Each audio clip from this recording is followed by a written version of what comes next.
Rebel FM, I am talking mental health because October is Mental Health Month and Mental Awareness Foundation. And I've got the team on a group conversation with me. Welcome to the show, guys. Thanks for having us. Let's introduce you each. So who are we talking to? Well, I'm the younger brother in the two, but my name's Tudor, Brisbane born and bred and passionate advocate for mental health. You got my older big brother over there, Wesley. Also, like Tudor, just have a strong interest in mental health and mental health awareness. Now, you guys founded Mental Awareness Foundation, the site mentalawarenessfoundation.org, and you have created a Walk for Mental Health, which is happening Sunday, the 8th of October. Give me some kind of background on that and how people could get involved in it. So 13 years ago, I lost two of my best mates to suicide 3 months apart. So obviously losing my first friend, Christian, was, an absolute tragedy. I sat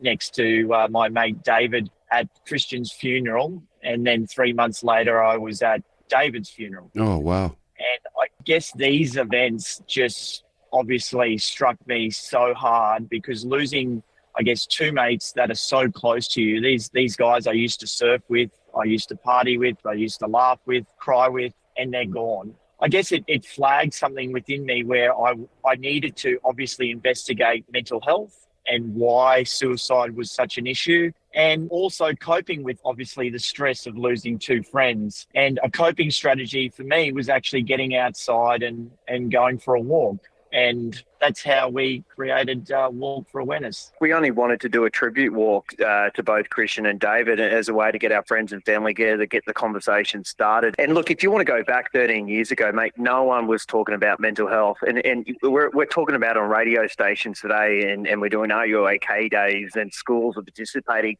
But I can tell you now, 13 years ago, that those discussions were not had. And we were struggling as a group of individuals and as a society. So we got over 110 people down there just to get the conversation started for a tribute walk, and then everyone was telling us it was amazing and we got to do it again. And then we're not event organisers or we're not mental health charity directors, and we thought, all right, well, let's do it again. From that, it just evolved into what it is today, being the Mental Awareness Foundation, where we're built on three pillars of support, educate and awareness, where a lot of the money we raise throughout our organisation, we actually give it to frontline charities, continue the great work. Now, I don't know too many charities out there that give a percentage of their budget to other mental health charities. And Wes and I believe we're trying to save lives, and we know we can't do it ourselves. So we're like, well, we know these guys are doing it. How much do you need to continue your counselling or continue your education in schools? Great, there's some money. And then the education pillar, we go around to schools, we go around to businesses, educating people on the signs and where to turn to for support. And we do resilience programs now. And then we do awareness activities, which is what we're here today talking about, is Walk for Awareness, which is now one of the largest mental health walks in Australia. It's the official opening to Queensland Mental Health Week. It's a marquee event on the Queensland calendar for Mental Health Week, and it's an event that just brings Queensland together. And not only Queensland, we get people walking all over the world. Like we have Aussies walking 9 kilometres to raise awareness for the 9 Australians in London and in Germany, and they're just representing. So it's evolved from a small little event into something just really powerful and so much meaning behind it now. I think from everything that you've just told me, obviously Sunday, the 8th of October, Walk for Awareness is something that everybody could get involved in, no matter where they are in the global space, which I think is one of the most powerful things with this, that if you can get a global awareness and a global event happening, you are really going to change the lives of so many people. Look, I can tell you now there's so many people out there, including yourself and the listeners listening, that have been impacted by mental health. They don't necessarily have to have a parent or a loved one or someone close to them take their lives. But like us personally, like I had the ripple effect of watching my brother traumatized by this experience, and then that effect it had on me, and it just rippled through our friendship circle and our community. And these people are just doing the same thing overseas, going, you know what, we need to speak up. We need to show our support to our our friends and family that they're doing it tough. It's sending a message saying they're not alone. It's sending a message saying we've got your back. And if you need to turn to for someone to support, we're here to support. We can have that conversation, and it's okay to have that conversation. Well, boys, I think you have managed to achieve that over the past 13 years, and the details for that walk are at mentalawarenessfoundation.org. One of the things that I did notice in there, you said, like, the space is kind of cluttered. There are so many people working with inside the mental health field that you are supporting those people. You're not trying to be the answer to everybody. You're wanting to be the conduit to bring everyone together. And I think a cluttered space is a very hard place to navigate.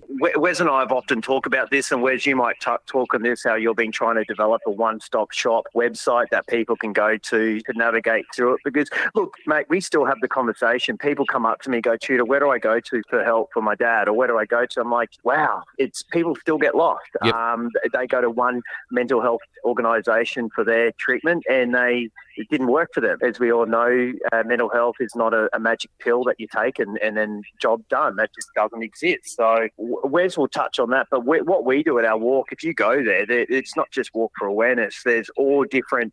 It's like an expo of mental health organisations there trying to promote their own charity or trying to promote their own therapy. Because when you come down to my event, you might go, oh, that's great at work, but it didn't do much for me. But you go, oh, great, well, go over there and talk to the Sunlight Centre over there. They do counselling for teenagers and kids. They might be able to give you some advice.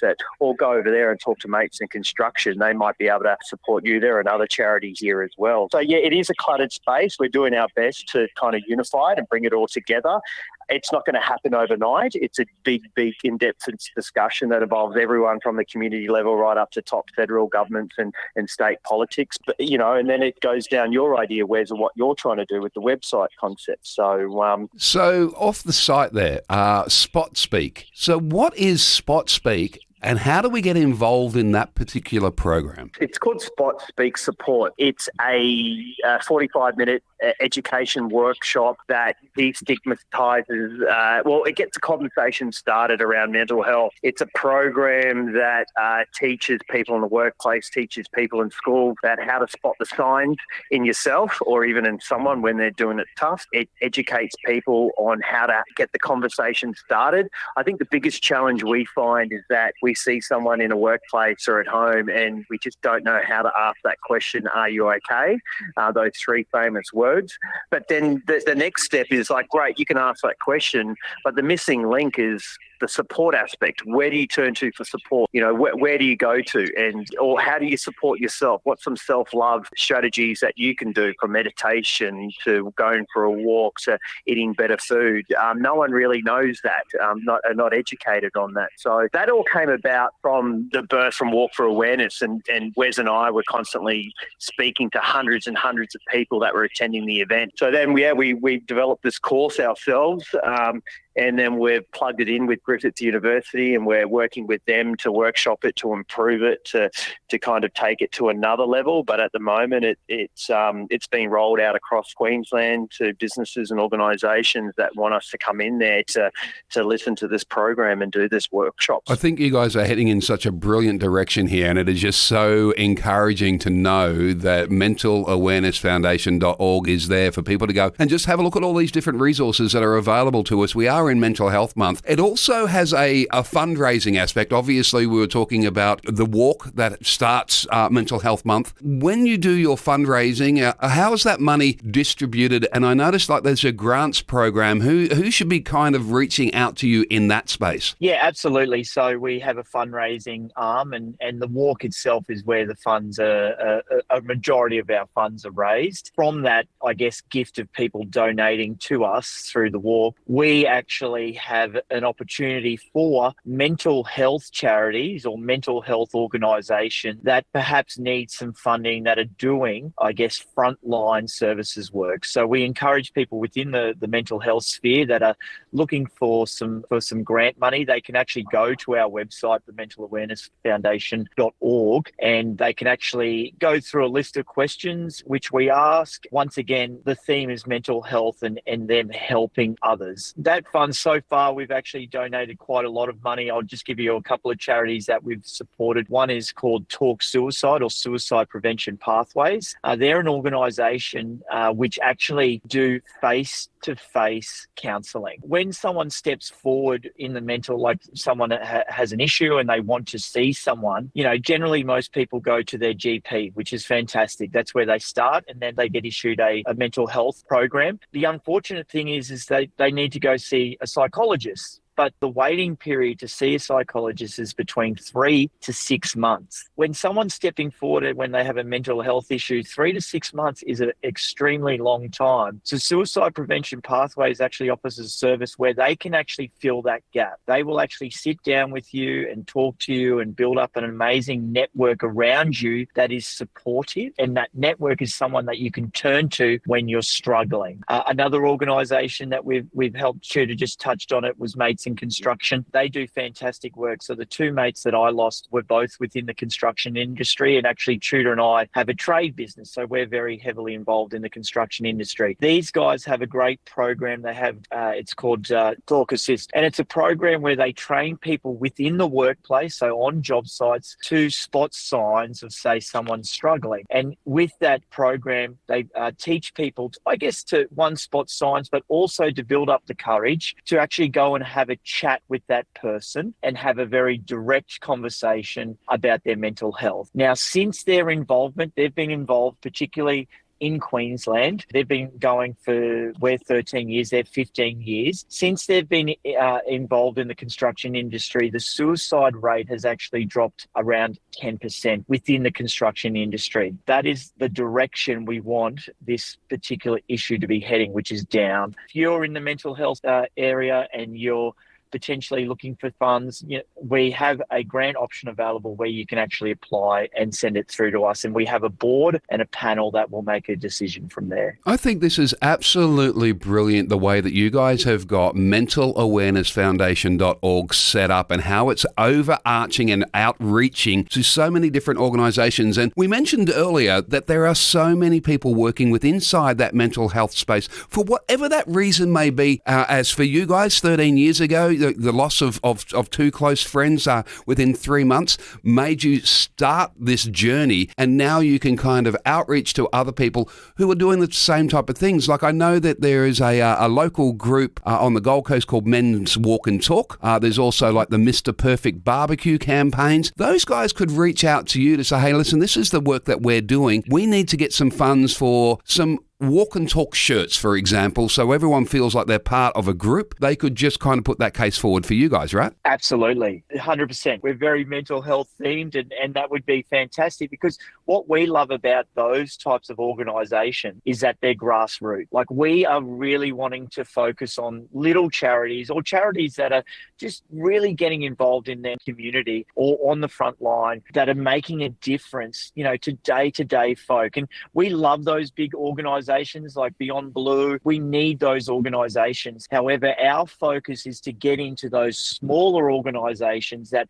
we know are working on the front line, that are, on the side of the street, making a difference, that we want to really help. Yeah, I found this really great organisation. I do a lot of motorcycle riding, and it's called the Black Dog Ride. They do a one-day ride right across Australia, then they do a ride to a destination. Very, very cool support, and literally started the same way as you guys did. It was due to the loss of a friend, and it made the founder go for a motorcycle ride around Australia, and that's how that was birthed. But out of doing one of those rides, I came up against another group out there, and again, it is such a cluttered space out there called Standby Support. And I don't know if you guys are aware of these guys, but they are there for life after suicide. So we lose the person, but our life continues. How do we continue? And this group, Standby Support, were absolutely fantastic to talk to. There are so many fantastic organisations and charities out there doing great work, and Standby Support are just one of them. And like I said earlier, there's no crystal ball to supporting or finding a solution on one's mental health. So organisations like this, people gravitate towards more so than they may gravitate towards Mental Awareness Foundation or Mates of Construction. But these guys have tapped into a segment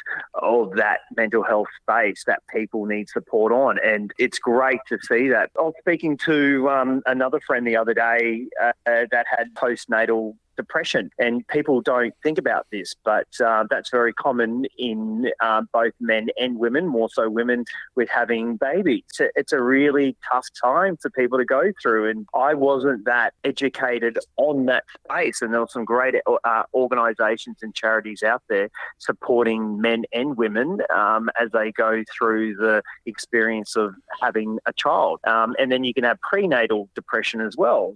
There's all these little organisations out there that do serve a purpose, and great to see like that one that you're speaking to, mate, is gaining traction. Yeah, absolutely. Now, here's something else for you, though, okay? For both Wes and Tudor, 13 years with mentalawarenessfoundation.org. How do we move forward or reach out and overcome that fear of admitting that we have a problem? Because some of us will just turn to an addiction like alcohol or drugs to try and wash away that angst and that not knowing what's going on inside your head. So if I can kind of drown it out, I don't have to deal with it. How can we overcome that and find a place where we can reach out and say, I need some help? And for me, I always say to people, go to your GP. That's where you should always start. But from your experience on 13 years, what would be the advice for people to be able to reach out? Firstly, someone has to obviously build up the courage to speak up. Like, that first step has to come from you. The fact of the matter is that you need to be able to see that you have an issue. And hopefully, if you're listening to this conversation and you are one of those people, just know that that's okay. Like, if you're struggling, but you're also struggling to speak up, that is completely normal. However, there is a point where you need to take that step forward and talk to someone that you trust. Now, that person that you trust may be your GP. However, from our 13 years of obviously being down this rabbit hole of mental health, it's generally your family member or your best friend, someone that you truly love, that you know that just will listen to you, that doesn't show judgment, and perhaps is someone that's already talking to you. Perhaps there's someone that there is quite close to you that knows that actually something is up and that you're struggling. And it comes from that place of you just being honest with yourself. And then once you do that, it's then actually, I sometimes say that when you speak up by actually talking to someone, you actually go through a little bit of a healing experience because you've taken that burden off you and you're somewhat sharing that with someone, but you've actually been truthful to yourself. And that is so powerful. And being vulnerable to actually then speak up actually then inspires others. And by you actually speaking up about your struggles, you're actually giving that person that you're listening to perhaps that faith that they can actually talk up when they're struggling. So you're actually inspiring people. I guess just to answer your question or close the loop on what I think is important is first just taking that step, being really truthful with yourself, perhaps just noticing if you are, maybe you are trying to mask this, I guess, feeling with alcohol or drugs or perhaps an addiction that you have. But it's just acknowledging in that, knowing that, okay, there's something that I need to do. I'm going to now take that step forward to confide in someone that I trust. So let's talk about another thing that may cause kind of stress to somebody, and that's societal values, okay? So the fear of offending people, I guess life has changed, conversation has changed or whatever, but not everybody has changed. There's still a few of us dinosaurs that are out there that struggle with this kind of brave new world, but to us it seems like it's very much a bubble-wrap society, and the pressure of now not feeling like you fit into modern-day society, that causes a lot of angst for a lot of people. This is my answer. I totally agree. The fact is that we're all brought up or we're all born in different generations. And I think it's fair to say that the current generation that is moving forward, or the most recent generations, is that words can be triggers, or people can be triggered by words. I guess to those dinosaurs, that's a new thing. It's something that, I know that when I was growing up, I was bullied. I was named names. I was called names. I was, teased very often. And fortunately for me, I was able to build resilience out of that. And with that said, I actually probably was a perpetrator of being a bully as well, and I'm not proud of it. However, for me, words don't trigger me as much. But I think moving forward, there is a generation that do get triggered by words. And to be honest with you, Ash, it's probably something that we just need to be mindful of, right? It's neither right nor wrong. It's something for us that's quite different. However, it's probably just understanding that language is important. It's now probably ensuring that when we do speak to people, that we speak to them with respect. Perhaps when we're coming across in a very difficult conversation, it's almost that we need to frame those conversations to say, listen, I'm going to have a very difficult conversation with you here, and I'm not wanting to offend you. I'm just wanting to actually get a point across, and that I need to do this because obviously it's something that's building up inside me, and if I don't speak about it, I'm going to obviously hold it in and become quite emotional about it too. But it is an interesting period that we're moving forward with, Ash. I don't know, how are you dealing with it, to I guess put that question back onto you? I look at it and I go, very much you've kind of answered where I sit with this. You know, I'm from an era where this is what it was, and the era that we're in is what it is now. There's no right nor wrong. Things that have happened in the past, we were all just learning back through that stage. Where we are now, where this new group is learning a different set of values, and that's just societal growing. I just want to say, mate, like we grew up in an era, and probably a little bit more older than I am. Oh, mate, I am. I'm 58, mate. I've been around for a while, lads. Ash, I'm going to say that you grew up in an era, and I think Wes and I got the end of it, where you were told to toughen up, mate. Yep. You were told to eat cement. You were told to not show your emotions. You were told to manage yourself and manage your well-being and your behaviours in different ways to what we're trying to teach the kids of today on how to manage their emotions. And the reason why we're transitioning to this change is because the statistics are showing it's not working. Telling a young man to toughen up.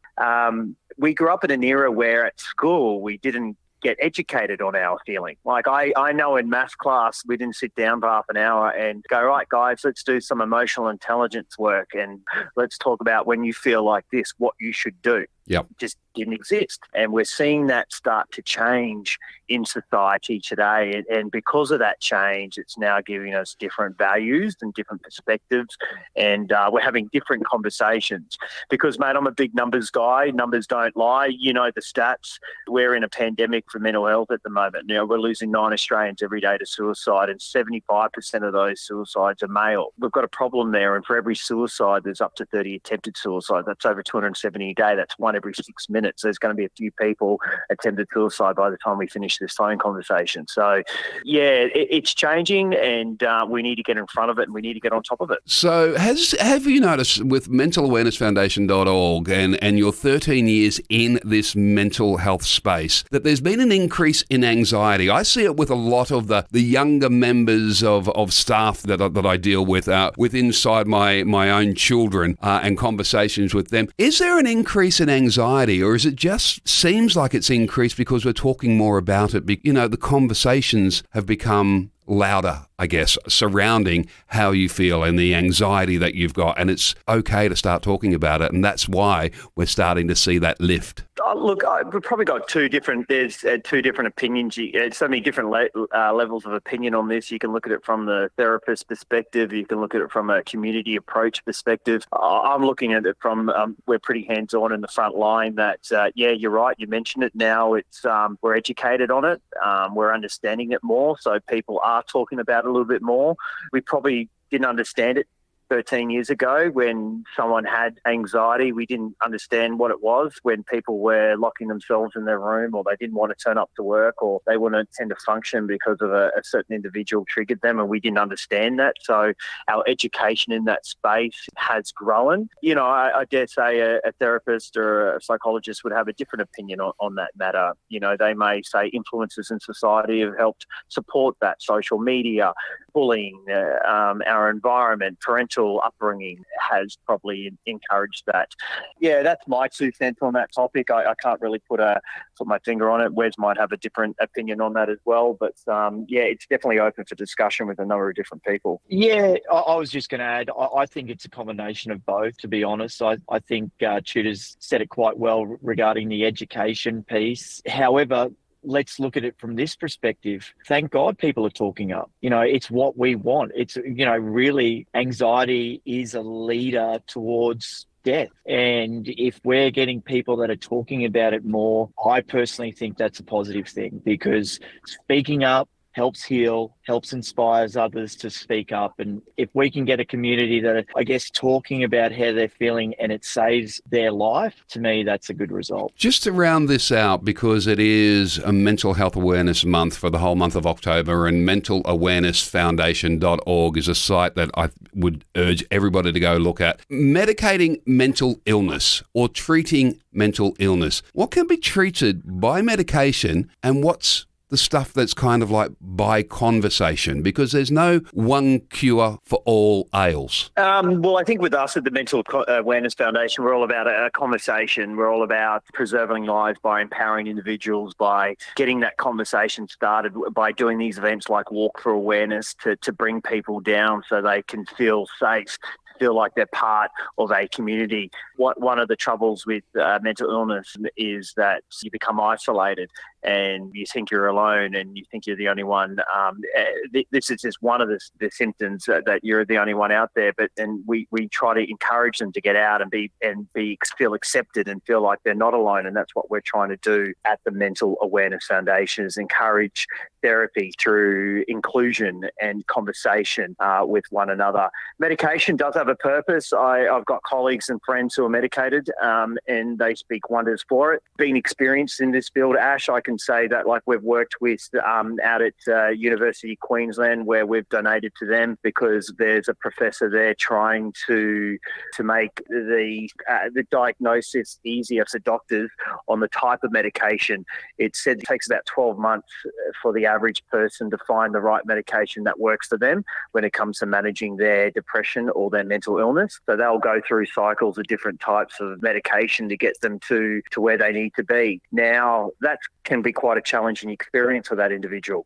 And unfortunately, sometimes people don't make it because they might take their life beforehand of finding that right medication for them. So, but this research that UQ are doing is where their doctors can do a blood test and within 5 minutes they know through their blood which medication they'll react better with and support them on their road to recovery. That is some exciting research right there. Oh, we're pumped by it. We went out there and saw it and we were so excited about it because if we can just get to the grassroots and put that fire out quicker with those people that are suffering, wow, think of the turnaround that these people are going to have. Wes, Tudor, thank you so much for your time. The founders of mentalawarenessfoundation.org. I really appreciate it. And if this has triggered anything for anyone, we always mention this Lifeline 13, 11, 14 or Beyond Blue. But if you've got some time, go and have a look at that site, mentalawarenessfoundation.org. Boys, thank you so much for your time. Thanks, Ash. Thank you, Ash.